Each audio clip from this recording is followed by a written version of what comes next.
کی شمع سے ہو مجھ کو محبت یا رب، علم کی شمع سے ہو مجھ کو محبت یا رب۔ السلام علیکم ورحمۃ اللہ وبرکاتہ۔ جی علامہ صاحب آپ ٹھیک ہیں؟ آپ کا یہ دینی پروگرام ہمیں بہت زبردست لگتا ہے۔ اللہ پاک آپ کو مزید علم نافع عطا فرمائے۔ سوال یہ ہے دوران نماز اگر وضو ٹوٹ جائے تو ہمیں کیا کرنا چاہیے؟ بسم اللہ الرحمن الرحیم۔ بھائی سوال کر رہے تھے کہ نماز میں اگر وضو ٹوٹنے کا شک ہو، وسوسے آ رہے ہیں اور خیال آ رہے ہیں کہ شاید میرا وضو ٹوٹ گیا ہے یا نہیں، تو اس کے بارے میں آپ کیا فرماتے ہیں؟ بھائی اس کا آسان جواب ہے، یہ شیطانی وسوسے ہوتے ہیں۔ طبرانی شریف کی حدیث پاک ہے، معجم الکبیر میں آئی ہے، بروایت حضرت عبداللہ ابن عباس رضی اللہ تعالی عنہما کہ آقا علیہ السلام فرماتے ہیں شیطان تم میں سے کسی کے پاس آتا ہے،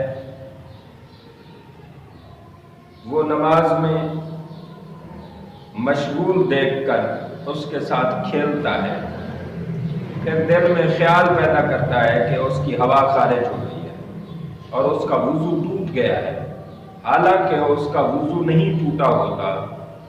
تو جب ایسی یہ صورت پیش آ جائے تو نماز سے نہ لوٹو جب تک کہ اپنے کانوں سے آواز یا اس کی بدبو نہ سن لو۔ یعنی نماز میں آپ کو شک ہو رہا ہے کہ پتہ نہیں وضو ٹوٹ گیا ہے یا نہیں ٹوٹا، تو اس صورت میں کیا ہوتا ہے، یہ شیطانی خیالات آتے ہیں، اور مختلف روایات سے حضرت ابو ہریرہ سے بھی ہے، حدیث پاک روایت ہے کہ تمہاری سرین کے ساتھ شیطان کھیلتا رہتا ہے اور وہ شک میں مبتلا کر دیتا ہے کہ نماز شک کے ذریعے یہ پڑھیں اور اعتماد سے نہ پڑھیں اور نماز کا وہ اجر و ثواب نہ پا سکیں۔ شیطان کا کام لعنت ہوتا ہے، اس لیے یہ طرح طرح کے وسوسے خیالات ڈالتا ہے۔ لہذا ایسی صورت میں آپ دو چیزیں حضور صلی اللہ علیہ وسلم نے ارشاد فرمائی ہیں۔ فرمایا وضو ٹوٹنے کے لیے تمہیں یقین کا ہونا ضروری ہے، تمہیں یقین ہو جائے کہ وضو ٹوٹ گیا ہے، ہوا خارج ہوئی ہے، تو ہوا خارج ہونے میں یہ یقین ہو کہ آواز آئی ہو، آپ کے کانوں تک اگر آواز آئی ہے پھر آپ کا وضو ٹوٹ گیا۔ اگر آپ کو سمیل آ رہی ہے، بو آ رہی ہے، پھر بھی آپ کا وضو ٹوٹ گیا۔ ان دو صورتوں کے علاوہ باقی شیطانی خیالات سمجھیں اور نماز اپنی جاری رکھیں اور اللہ کے حضور، اللہ کی بارگاہ میں اسی طرح عبادت جاری رکھیں۔ یہ ہے مسئلہ۔